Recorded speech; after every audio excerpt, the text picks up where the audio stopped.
Rosa 738 Multimedias presenta El silencio que partió el mundo. Crónicas secretas de cuando el cielo se inclinó. Un viaje breve pero profundo al instante en que Dios rompió el silencio de los siglos y la historia cambió para siempre. Un programa que revela lo oculto, ilumina lo eterno y despierta asombro ante el mayor misterio. El nacimiento del Rey que vino a transformar el mundo. Hay historias que creemos conocer de memoria, ¿no? La de la primera Navidad es quizás el mejor ejemplo. Totalmente. La hemos oído tantas veces. Pero, ¿y si en esa familiaridad, en esa repetición, se nos estuviera escapando el mensaje más potente? Hoy vamos a meternos de lleno en esa historia, pero desde un ángulo nuevo, guiados por el libro El silencio que partió el mundo, de Patricio Molina Rodríguez. Un libro increíble. Y la idea no es contarla otra vez, sino analizar un detalle que lo cambia todo. Los primeros testigos no fueron reyes, no fueron sacerdotes, fueron pastores. Exacto. Y esa es la pregunta central que plantea la fuente. ¿Qué nos está diciendo esa elección? Esa es la gran pregunta. Porque no es un detalle pintoresco. Es, como dice el libro, una declaración de principios. Para entender la onda expansiva de esa noche, primero tenemos que quitarnos de la cabeza la imagen de postal, ¿sabes? La imagen romántica. Justo. Hay que entender quiénes eran estos pastores en su sociedad, porque su realidad era muy distinta. De acuerdo. Entonces empecemos por ahí, por desarmar esa imagen. El libro es súper directo describiendo su lugar en el mundo. ¿Quiénes eran, socialmente, estos hombres? Eran, para decirlo rápido, los marginados. Los invisibles. Así de claro. Así de claro. Y el autor da detalles muy concretos. Por ejemplo, en el plano legal, su testimonio no valía nada en un tribunal. Cero. Si un pastor veía un crimen, su palabra legalmente no existía. Esto los dejaba en una vulnerabilidad tremenda. O sea, eran personas a las que la sociedad había decidido oficialmente no escuchar. Ya eso es un punto de partida brutal. Brutal. Pero es que hay más.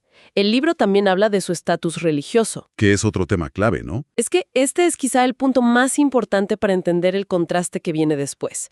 Por su trabajo, estaban siempre en contacto con animales, a la intemperie, a veces con sangre. Claro. Según las leyes ceremoniales judías de la época, eso los mantenía en un estado de impureza ritual casi constante. ¿Y ser impuro en la práctica qué significaba? Significaba que estaban excluidos de gran parte de la vida religiosa. No podían, por ejemplo, participar plenamente en las ceremonias del Templo de Jerusalén. El centro de su universo espiritual. El centro de todo.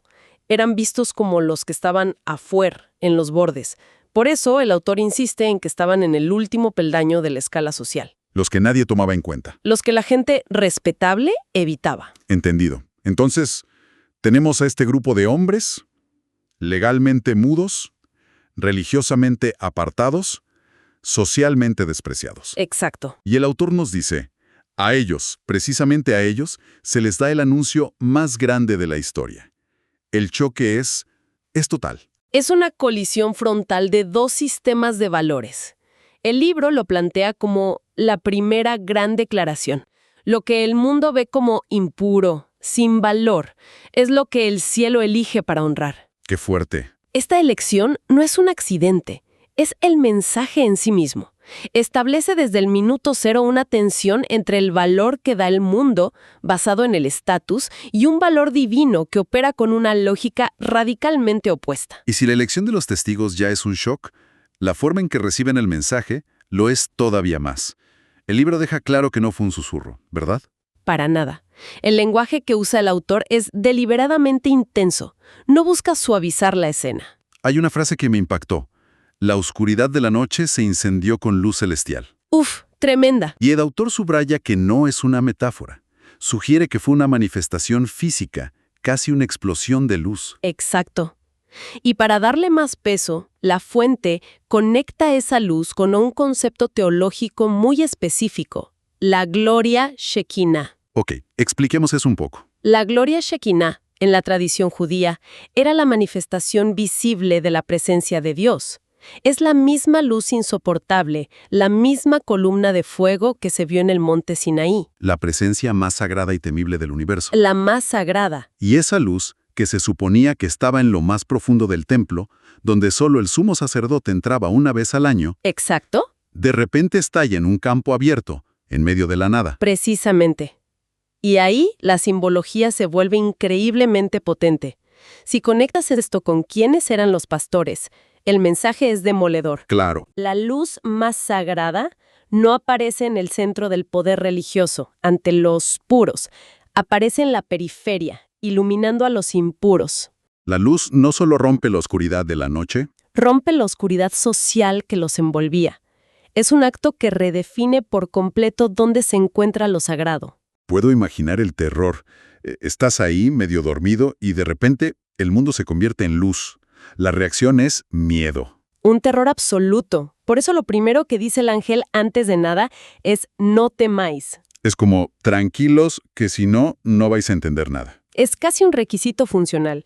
Primero hay que bajar el nivel de pánico para que el mensaje pueda entrar. Y vaya mensaje. Os ha nacido hoy un Salvador que es Cristo el Señor, el anuncio que generaciones enteras esperaban. Pero aquí la historia da otro giro. La prueba, la señal para confirmar esto, es rarísima. Es casi una antiseñal, ¿no te parece? Desafía todo lo que esperarías. Totalmente. El libro lo subraya al listar todo lo que la señal no es. No es un palacio. No. No es un templo. No es un ejército descendiendo del cielo. Nada que asociemos con poder. Nada de eso. Y entonces el ángel les da la señal, que es casi decepcionante. Hallaréis al niño envuelto en pañales, acostado en un pesebre. Un bebé en una caja de piedra. Un comedero para animales. ¿Y cómo se supone que eso convenza a nadie de que ha nacido un rey? Esa es la pregunta central que plantea la fuente. El libro lo llama una paradoja cósmica. Y es la definición perfecta. Me encanta ese término. Es que el signo del cielo, la prueba, es la imagen de la vulnerabilidad absoluta. Un recién nacido, indefenso, ¿Qué nos dice eso sobre la naturaleza del poder que se anuncia? que no tiene nada, pero absolutamente nada que ver con nuestra idea de poder. Cero. Sugiere de una forma radical que no es un poder que se base en la fuerza o la riqueza. No se impone. Se presenta en la forma más humilde y frágil que te puedas imaginar. Es un poder que se define por la entrega, por la pequeñez. No por la dominación.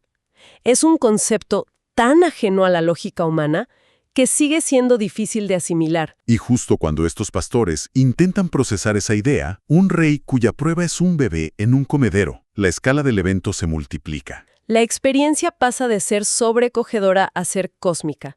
De repente, una multitud de las huestes celestiales se une al primer ángel, un ejército de ángeles. Pero de nuevo, el libro nos pide que prestemos atención. No es una nana suave, no es una canción de cuna. No, para nada. Usa una imagen mucho más potente y otra vez contradictoria. Sí, esa imagen es una de las claves del texto. Los describe proclamando un mensaje que suena como un clamor de guerra que anuncia la paz. A ver, un clamor de guerra para anunciar la paz. Suena a que no tiene ningún sentido. ¿Cómo se explica esa contradicción? La interpretación que ofrece es que el cielo no estaba simplemente celebrando un nacimiento, estaba anunciando un cambio de régimen. Ah, Utiliza una metáfora militar muy clara, que resume en esta frase.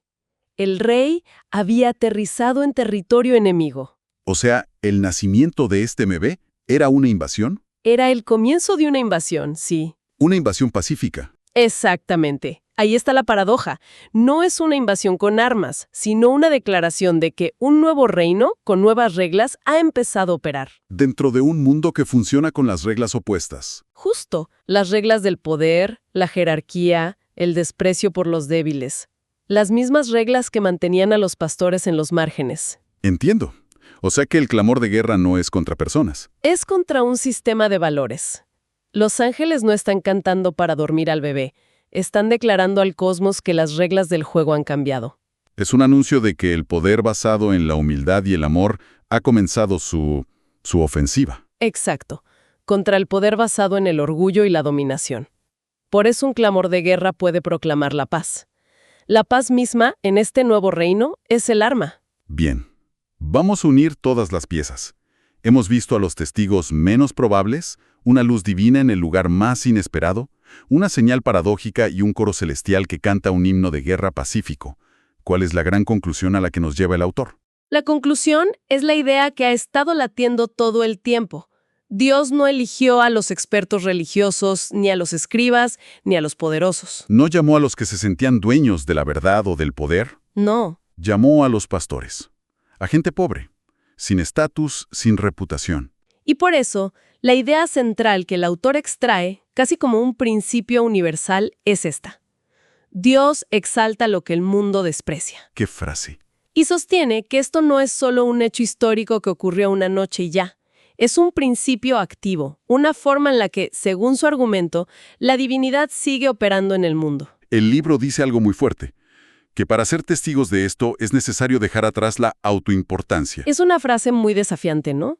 Es un llamado a cambiar la forma en que vemos el mundo y, sobre todo, a nosotros mismos. A nuestro ego. Implica que nuestro propio ego, nuestro estatus, nuestro orgullo, pueden ser precisamente las barreras que nos impiden ver lo que de verdad está pasando en un plano más profundo. Nos ciegan. Nos ciegan a las verdaderas manifestaciones de lo divino, que a menudo ocurren, como esa noche, en los lugares y en las personas más humildes. Es un desafío directo a cómo medimos el valor. Parece que nos dice que mientras más ocupados estemos en construir nuestra propia importancia, más probable es que nos perdamos la verdadera señal. Sin duda. Y todo esto culmina en la frase final del capítulo, una de esas que resuenan mucho después de leerlas porque lo resumen todo. Dila, por favor. Él sigue apareciendo donde nadie mira. Uf, es una frase perfecta. Y ese, para el autor, es el legado práctico de la historia. No se trata solo de lo que pasó, sino de dónde debemos enfocar nuestra atención hoy. Es como un mapa del tesoro. Totalmente. Nos dice que si buscamos lo extraordinario, lo trascendente, en los titulares, en los centros de poder, estamos buscando en el lugar equivocado. Así, una historia que parecía un cuento infantil se convierte, con este análisis, en un manifiesto, un mensaje radical sobre dónde reside el verdadero valor, que es el poder real. Y sobre todo, dónde deberíamos estar mirando si de verdad queremos encontrar algo que trascienda lo ordinario. La gloria, según esta interpretación, está oculta a plena vista, en los lugares que hemos aprendido a ignorar. Exacto. El texto nos deja con esa idea resonando, que lo más grande se revela en lo pequeño, en lo ignorado, en lo despreciado. Y esto inevitablemente nos lleva a una pregunta para reflexionar. Una última idea para seguir pensando. Sí, si la lógica que presenta el autor se mantiene, si ese principio de aparecer donde nadie mira sigue activo hoy, la pregunta es: ¿Cuál es? campos de nuestro mundo actual. ¿En qué personas, en qué ideas, en qué lugares que nuestra sociedad considera insignificantes o incluso impuros, podríamos estar pasando por algo verdaderamente extraordinario? ¿Dónde está apareciendo esa luz hoy, precisamente donde hemos decidido no mirar?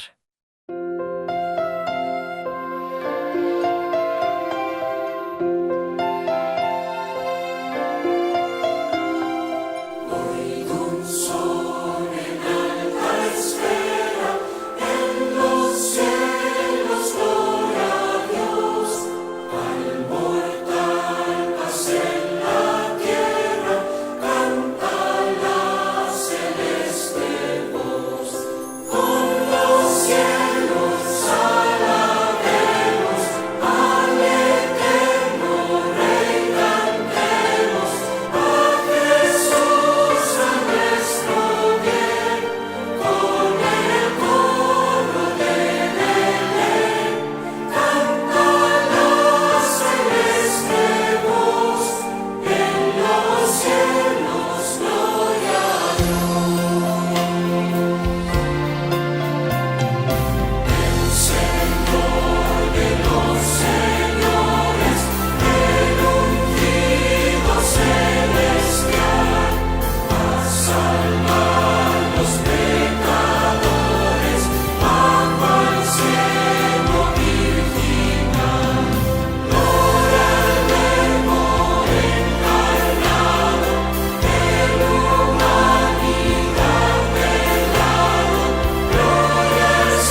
Estamos presentando El silencio que partió el mundo.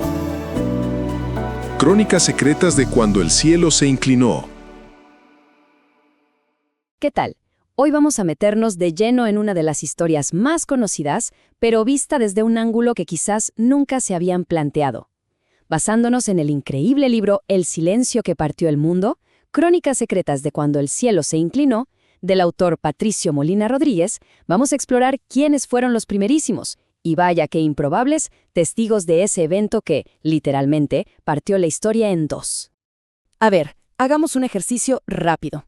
Si tuviéramos que dar la noticia más importante de la historia, la más grande de todas, ¿a quién elegiríamos? ¿A un rey en su palacio? ¿Quizás a un líder religioso importante? O, no sé, al influencer con más seguidores del mundo. Bueno, la elección que se tomó en esta historia, rompe con toda lógica que podamos imaginar. Y es que justo aquí es donde la historia que todos creemos conocer se quiebra desde el inicio. Porque miren, los elegidos para recibir este anuncio que iba a cambiarlo todo no fueron ni los poderosos ni los sabios, no. Fueron unos pastores, unos tipos anónimos ahí en medio de la nada, cuidando sus ovejas en plena noche. Pero para entender lo radical de esta elección, tenemos que saber quiénes eran realmente estos hombres. Ojo, no eran solo gente del campo. No. En la sociedad de esa época, ellos estaban en lo más bajo de lo bajo. Eran básicamente los marginados, los que nadie veía. Su posición era tan pero tan precaria que su palabra literalmente no valía nada. Y esto es importantísimo. Si ellos veían un crimen o eran testigos de algo, su testimonio en una corte no servía para nada. Se desechaba. Así de simple. Para la ley y para la sociedad, su voz no existía. Y por si fuera poco, su trabajo, estaban todo el día con animales, con sangre, y eso los hacía impuros, según las reglas religiosas de la época. O sea, quedaban fuera de casi toda la vida social y religiosa. En resumen, eran los últimos, pero de verdad, los últimos candidatos en la lista de cualquiera. Y es justo ahí, a esa gente, en medio de su noche cualquiera, en la total oscuridad del campo, que el cielo decide interrumpir la historia. El contraste es brutal. Piensen en su realidad tan común y corriente y lo que estaba por desatarse. Y esta elección, en el fondo lo resume todo. Es el corazón del asunto. Mientras el mundo los ignoraba, el cielo les daba el honor más grande. Es una idea que da vuelta a todo. El foco de atención divino se pone justo en aquellos que para el mundo son invisibles. Y ojo, no fue algo discreto, ¿eh? Para nada. La crónica cuenta que la noche, de repente, se incendió. Una luz celestial, potentísima, que los llenó de pánico. Imaginen, de un segundo a otro, su mundo de silencio y oscuridad fue invadido por una gloria que casi no podían soportar. Y en medio de ese pánico total, llega el mensaje. Y lo primero que escuchan es clave. No teman. Unas palabras para bajar esa adrenalina y darles una noticia que era increíble. El Salvador, el rey que tanto esperaban, acababa de nacer.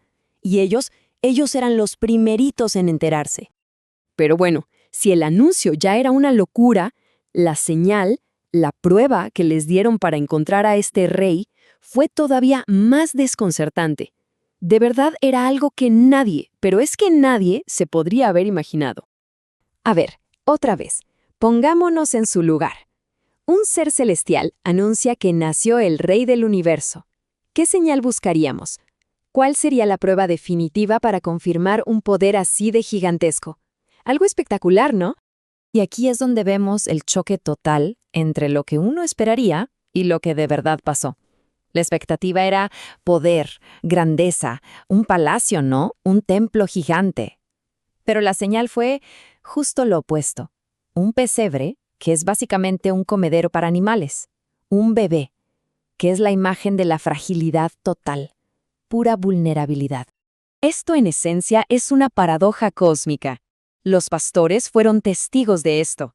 La señal del poder más grande que existe era la total falta de poder aquí en la tierra. La gloria del cielo estaba escondida en lo más humilde que se pueda imaginar. Y justo cuando parece que la cosa ya no puede ser más extraña, ¡pum!, el cielo se vuelve a abrir. Pero esta vez no es un solo mensajero, no. Ahora es todo un ejército. Tratemos de imaginar la escena. Apenas estaban procesando la luz, el ángel, el mensaje. Y de golpe todo el cielo se llena con una multitud del ejército celestial. El campo entero se inunda, no solo de luz, sino de estos seres. Ahora, lo que proclamaron no era una canción de cuna suavecita. Las crónicas lo describen como un clamor, casi un grito de batalla. No estaban arrullando a nadie, estaban anunciando que había llegado un nuevo tipo de rey, y con él un nuevo tipo de paz, una que se establece con la autoridad del cielo. Y esta demostración de fuerza celestial tenía un porqué. Era una declaración de intenciones. El cielo estaba diciendo, nuestro rey ha llegado, ha aterrizado en un mundo que funciona bajo otras reglas de poder y dominación. Era básicamente la inauguración de un reino con los valores completamente al revés. Entonces, ¿qué nos deja todo esto? Al final, la historia completa nos lleva a una conclusión potentísima sobre dónde encontrar lo divino y cómo funciona la lógica del cielo, que, como ya vimos, es todo lo contrario a la nuestra. El resumen es muy claro y directo. El llamado divino no fue para la gente con poder, tampoco para los expertos en religión o los más estudiados, no. La primera invitación fue para los pobres, para los anónimos, para los que el mundo consideraba insignificantes. Y aquí está la gran lección que nos deja esta historia. Un principio que se repite una y otra vez. Aquello que el mundo ve como pequeño, como inútil o que directamente desprecia, es muchas veces el lugar elegido para mostrar lo más grande, lo más sagrado. Y con esto vamos cerrando. La historia de los pastores nos deja una pregunta flotando en el aire, una que sigue tan vigente como siempre. Si esta lógica de que lo divino aparece donde nadie mira, en lo humilde, en lo inesperado, si eso sigue siendo así, ¿estamos buscando en los lugares correctos o será que nuestra búsqueda de lo espectacular nos impide ver la gloria que se esconde en lo pequeño? Una pregunta para darle vueltas. Gracias por acompañarnos en este viaje a través de El silencio que partió el mundo. Crónicas secretas de cuando el cielo se inclinó, donde exploramos el momento más asombroso de la historia, la encarnación del Salvador. Si deseas profundizar aún más en estas crónicas, puedes comunicarte directamente con el autor, Pastor Patricio Molina Rodríguez, para adquirir el libro en formato digital y continuar descubriendo los secretos y maravillas de aquel nacimiento que cambió el mundo para siempre. No dejes que esta historia permanezca solo en palabras. Déjala transformar tu corazón. Esta fue una producción de Rosas 738 Multimedias y una coproducción de Hypna Medios.